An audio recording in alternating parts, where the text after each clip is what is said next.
ఉత్తర అట్లాంటిక్లో తీవ్ర ఉద్రిక్తత చోటు చేసుకుంది. రష్యా నౌకను అమెరికా సీజ్ చేసింది. రష్యా జెండాతో వెళ్తున్న వెనిజువేలా చమురు నౌకతో పాటు మరొక నౌకను అమెరికా సీజ్ చేసింది. అమెరికాకు బ్రిటన్ మద్దతు పలికింది. అమెరికా యాక్షన్పై పుతిన్ ఆగ్రహం వ్యక్తం చేస్తున్నారు. నౌకకు రక్షణగా జలాంతర్గామి రక్షణ నౌకలను పంపింది రష్యా. ఆపరేషన్లో అమెరికా, బ్రిటన్ ఆర్మీ యుద్ధ విమానాలు పాల్గొన్నాయి. నౌకపై అమెరికా మెరీన్ల విజువల్స్ వైరల్ అవుతున్నాయి. నౌకపై దిగారు అమెరికా మెరీన్స్. ఇక దీంతో ప్రస్తుతం ఈ వ్యవహారం రష్యా అమెరికా మధ్య మరొకసారి వివాదం రాజుకునేలా చేసింది. అంటార్క్టికాలో జరుగుతున్నటువంటి ఈ వ్యవహారం ప్రస్తుతం ఈ రెండు దేశాల మధ్య మరొకసారి ఉద్రిక్తతలకు దారితీసే అవకాశం ఉన్నట్టుగా కూడా నిపుణులు చెప్తున్నారు. ముఖ్యంగా వెనిజువేలాను స్వాధీనం చేసుకున్న వెనిజువేలా అధ్యక్షుడిని నిర్బంధించి ఆ దేశంని దాదాపు తమ స్వాధీనంలోకి తెచ్చుకున్న అమెరికా ఇప్పుడు ఆ దేశ చమురు నౌకలపై ఆ దేశాన్ని నుంచి సప్లై అవుతున్నటువంటి వివిధ దేశాలకు వెళ్తున్నటువంటి నౌకలపై దృష్టి సారించిన నేపథ్యంలో ఈ పరిణామాలు చోటు చేసుకుంటున్నట్టుగా తెలుస్తోంది. వెనిజువేలాపై అమెరికా చేపట్టిన ఆపరేషన్ సదరన్ స్పియర్ మరింత వేగవంతమైంది. మదురోను బంధించిన తర్వాత అదే ఉత్సాహంలో ఉన్న అమెరికా దళాలు తాజాగా కరేబియన్ సముద్రంలో వెనిజులా సముద్రంతో ప్రయాణిస్తున్న ఎం సోఫియా ట్యాంకర్ను, అలాగే అట్లాంటిక్ మహాసముద్రంలో రష్యా జెండాతో ఉన్న మారినేరా ట్యాంకర్ను స్వాధీనం చేసుకున్నాయి. దీనికి సంబంధించిన దృశ్యాలు ఇప్పుడు సోషల్ మీడియాలో వైరల్ అవుతున్నాయి.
రష్యా జెండాతో వెళ్తున్న చమురు నౌకలను బ్రిటన్ సహకారంతో అమెరికా స్వాధీనం చేసుకోవడం భౌగోళిక రాజకీయాల్లో పెను దుమారాన్ని రేపుతోంది. వెనిజువేలా చమురు ఎగుమతులపై అమెరికా ఆంక్షలు కొనసాగుతున్న తరుణంలో ఈ పరిణామం చోటు చేసుకోవడం అమెరికా రష్యాల మధ్య ఉద్రిక్తతలకు కారణమవుతోంది. ఈ నౌకపై వివాదం కొనసాగుతోంది. అందులో ఏం తరలిస్తున్నారనేవి ఆసక్తికర అంశాలు ఒకసారి తెలుసుకుందాం. ఇక ఈ నౌక పేరు మారినేరా, అసలు పేరు బెల్లా 1. అలాగే ఈ నౌక కొన్నేళ్లుగా వెనిజువేలాకు చెందిన చమురు ఎగుమతుల్లో పాల్గొంటుంది. వెనిజువేలా నుంచి చమురు తరలించడానికి షాడో నౌకలు పనిచేస్తున్నాయని ఆరోపిస్తున్న అమెరికా చాన్నాళ్లుగా వాటి కదలికలపై నిఘా వేసింది. అందులో దీన్ని పట్టుకునేందుకు అమెరికా సేనలు చాలాసార్లు ప్రయత్నించాయి. వారు కళ్ళు గప్పి నౌకలను సిబ్బంది తప్పించుకుంటూ సాగిపోతున్నారు. నౌక గుర్తింపునే మార్చేశారు. దానికి తుప్పు పట్టిన రంగు వేయడంతో పాటు రష్యా పథకాన్ని తగిలించారు. రష్యా రిజిస్ట్రేషన్ జత చేశారు. కొత్త రూపురేఖలు సంతరించుకున్నప్పటికీ రష్యా జెండాతో నడుస్తున్న ఈ ట్యాంకర్ నౌక అమెరికా బలగాల నుంచి తప్పించుకోలేకపోయింది. నిజానికి అందులో చమురు లేదని రష్యా వాదిస్తోంది. పశ్చిమాసియాలోని హెజ్బుల్లా అలాగే ఇతర మిలిటెంట్ గ్రూపులకు ఆయుధాలను చేరవేయడానికి నౌకను వాడుతున్నారంటూ అమెరికా ఆరోపిస్తోంది. అందుకే రష్యా నౌక ఇస్కాట్గా ఉన్న నౌకను అమెరికా బలగాలు ఆధీనంలోకి తీసుకున్నాయి. ఇది తీవ్ర అంతర్జాతీయ చట్టాల ఉల్లంఘన కిందికి వస్తుందని నిపుణులు అంటున్నారు. అతిపెద్ద న్యాయ పోరాటానికి దారితీయొచ్చని కూడా చెప్తున్నారు. ఈ నేపథ్యంలో ప్రస్తుతం ఉత్తర అట్లాంటిక్లో చోటు చేసుకున్న ఈ వ్యవహారం అంతర్జాతీయంగా దుమారాన్ని రేపుతోంది. ఉత్తర అట్లాంటిక్లో రష్యన్ జెండాతో కూడిన చమురు ట్యాంకర్ను స్వాధీనం చేసుకున్నట్లు అమెరికా సైన్యం చెప్తోంది. ఇక మరోవైపు అందులోని సిబ్బంది పట్ల మానవత్వంతో వ్యవహరించాలంటూ అటు మాస్కో డిమాండ్ చేస్తోంది. వెనిజువేలా సమీపంలో ఎక్కడానికి వీలు లేకుండా పోయిన ఓడను స్వాధీనం చేసుకోవడం, హోమ్ల్యాండ్ సెక్యూరిటీ విభాగం అలాగే యుఎస్ సైనిక సిబ్బంది మధ్య ఉమ్మడి ఆపరేషన్ అంటూ ఆ ప్రాంతానికి చెందిన బాధ్యత వహించే యుఎస్ యూరోపియన్ కమాండ్ ఎక్స్లో ఒక పోస్ట్ చేసింది. ఈ నేపథ్యంలో బ్రిటన్ సహకారంతో ఈ దాడి చేసినట్టుగా తెలుస్తోంది. అమెరికా సైన్యం ఉత్తర అట్లాంటిక్లో ఆంక్షల ఉల్లంఘనకు పాల్పడినందుకు రష్యా జెండాతో కలిగినటువంటి చమురు ట్యాంకర్ను అలాగే బెల్లా 1ను పిలిచే ఒక ట్యాంకర్ను స్వాధీనం చేసుకుని ప్రకటించింది. దీంతో అమెరికన్ దళాలు చాలా వారాల పాటు కొనసాగించిన వేటకు ఇప్పుడు ముగింపు పలికినట్లు అవుతోంది.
చూస్తున్నారుగా, ఆ దృశ్యాలు సినీ తరహాలో చేశారు.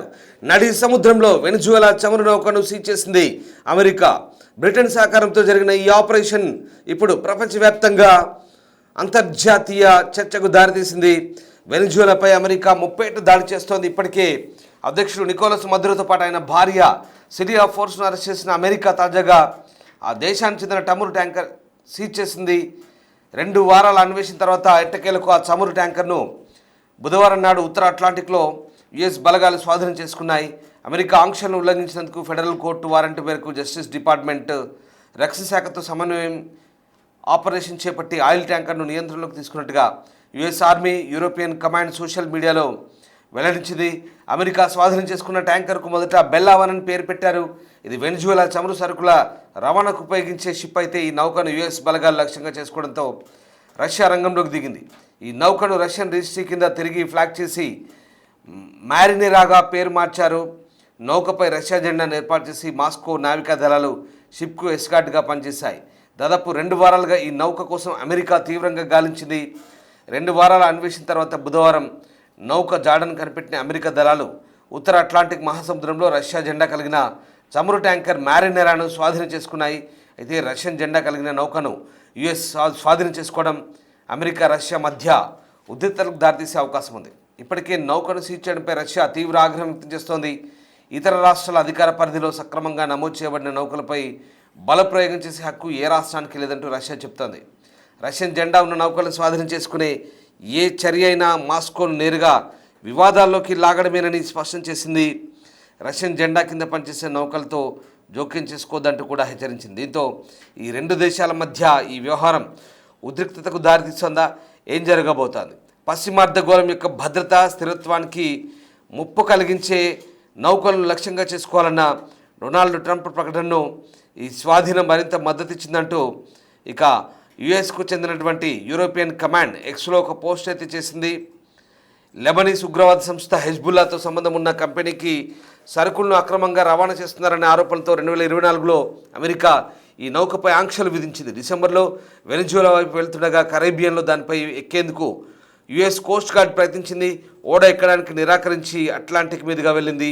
ఆపరేషన్ జరిగిన ప్రదేశంలో రష్యన్ జలాంతర్గామితో సహా రష్యన్ సైనిక నౌకలు సాధారణ పరిసరాల్లో ఉన్నాయంటూ అధికారులు చెప్తున్నారు. ఐస్లాండ్కు దగ్గరగా జరుగుతున్న ఆపరేషన్కు ఓడలు ఎంత దగ్గరగా ఉన్నాయో అస్పష్టంగా కనిపిస్తోంది. ఆ దృశ్యాలు చూడొచ్చు. రష్యా చమురు ట్యాంకర్ను స్వాధీనం చేసుకునేందుకు అమెరికా మిషన్కు యూకే కూడా మద్దతు ఇచ్చింది. ఉత్తర అట్లాంటిక్లో రష్యా జెండా కలిగిన చమురు ట్యాంకర్ను స్వాధీనం చేసుకునేందుకు అమెరికా చేపట్టిన ఆపరేషన్లో బ్రిటన్ మద్దతు ఇచ్చిందని రక్షణ మంత్రిత్వ శాఖ ఎక్స్లో ట్వీట్ చేసింది. యుఎస్ యూరోపియన్ కమాండ్ పేరుతో ఆ ట్వీట్ మనం చూడొచ్చు.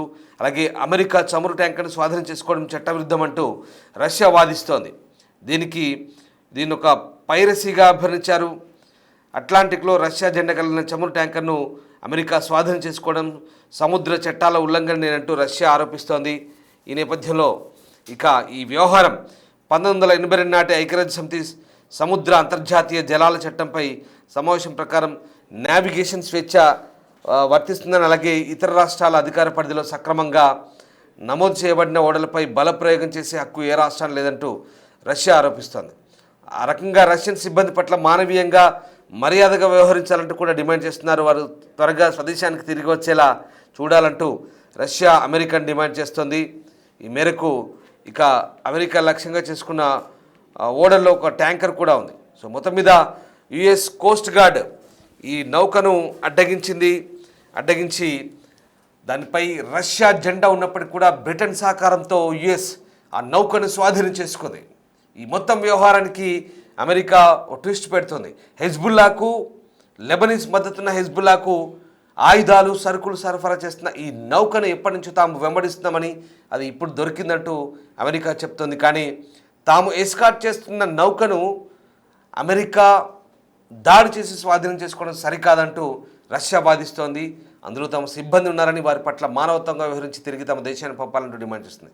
మొత్తం మీద ఇది అంతర్జాతీయ అంటే ఇంటర్నేషనల్ వాటర్ యాక్ట్స్ ఏవైతే ఉంటాయో, అంతర్జాతీయ సముద్ర జలాలకు సంబంధించినటువంటి చట్టాలు ఉల్లంఘన అంటూ రష్యా ఆరోపిస్తుంది. చూడాలి ఈ వ్యవహారం ఎలాంటి మలుపు తీసుకుంటుంది. అమెరికా రష్యా మధ్య మళ్ళీ ఇది వివాదంగా మారబోతుందా? మధ్యలో బ్రిటన్ సహకారంతో అమెరికా చేసిన ఈ ఆపరేషన్ ఎలాంటి పరిస్థితులకు దారి తీయబోతుంది? Wait and see.